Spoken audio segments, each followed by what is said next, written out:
Amman Khan ने कई सारी बातें ऐसी कही हैं। हम्म। पहला तो ये कि पीओके पाकिस्तान का हिस्सा ही नहीं है, पहला। फिर वो बोलते हैं कि पाकिस्तान की आर्मी ने ही हम्म। हमको हथियार दिए थे जी। टेररिज्म फैलाने के लिए, जम्मू एंड कश्मीर में घुसने के लिए। और आज वो हम ही को टेररिस्ट कह रहे हैं।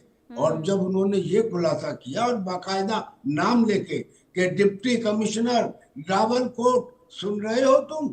क्या तुमको याद है फरवरी 2025 में जैश ए मोहम्मद के लड़ाकों को लीथल हथियार लेकर मार्च हम्म। करवाया गया था? आपने उनको सिक्योरिटी दी थी। और आप पूरे शहर में उस मार्च को निकलवाने के बाद, उसके ओरिजिनेटर होने के बाद, हमको बोलते हो कि हम टेररिस्ट हैं जिनको आप ही ने बनाया। अब ये बातों के बाद में ऐसा नहीं रह गया आप कि पाकिस्तान केवल उनकी कही गई 38 डिमांड्स को मान ले और मामला खत्म हो जाएगा। अब सवाल ये उठेगा कि Pakistan United nation security council में जो कश्मीर का मुद्दा उठाता था, अब हम्म। किस मुंह से उठाएगा? ये चीजें सामने आने के बाद दरअसल में इसकी जड़ जो है वो है पीओके को एक अलग देश बनाना। और जैसे कहते हैं ना कि जो बच्चा विकलांग पैदा होता है फिर जी। उसकी विकलांगता दूर नहीं होती। तो पीओके को इन्होंने अलग देश तो बताया और उसका प्रेसिडेंट भी कर दिया, प्राइम मिनिस्टर भी कर दिया, उसका एक संविधान भी बना दिया।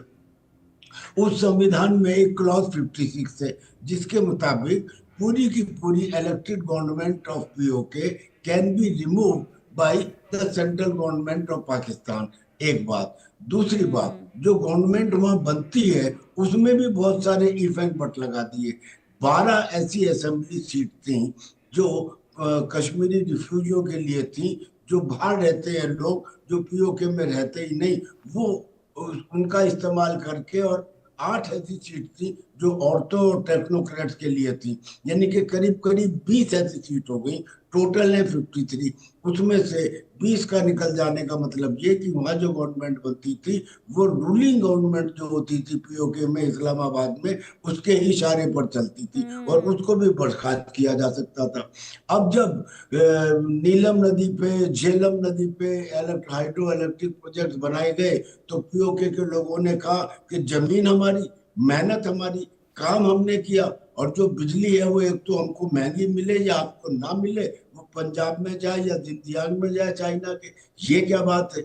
और फूड के ऊपर सब्सिडी। तो जो प्रॉब्लम शुरू हुई थी वो 12 सीटों के कैंसिलेशन और जी। मूलभूत सुविधाओं की वजह से शुरू हुई थी। हम्म। मगर उसके ऊपर इन्होंने इंटरनेट बंद कर दिया, गोली चला दी, बिल्कुल। 50 से ज्यादा लोग मार दिए गए।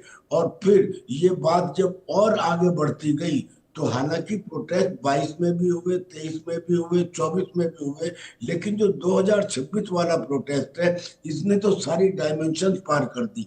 अब इसमें 80,000 लोग और 24 हम्म। दिन से लगे हुए हैं ये।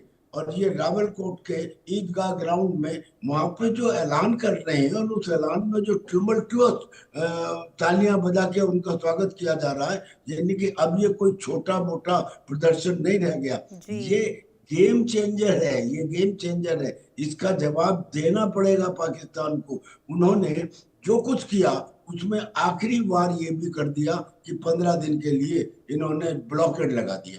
यानी हम्म। ये सोचकर कि अगर हम फूड, दूध, रोटी इनको रोक देंगे 15 दिन के लिए तो शायद पीओके के लोग, जो ये जॉइंट अवामी एक्शन कमेटी है, इसके खिलाफ खड़े हो जाएं और इस हड़ताल को तोड़ दें। मगर असर इसका उल्टा हुआ। असर ये हुआ कि वो यहां तक कहने लगे कि अगर हम भूखे मरे तो हम हिंदुस्तान से मदद ले सकते हैं। अब हम्म। इसका क्या जवाब है? और आखिरी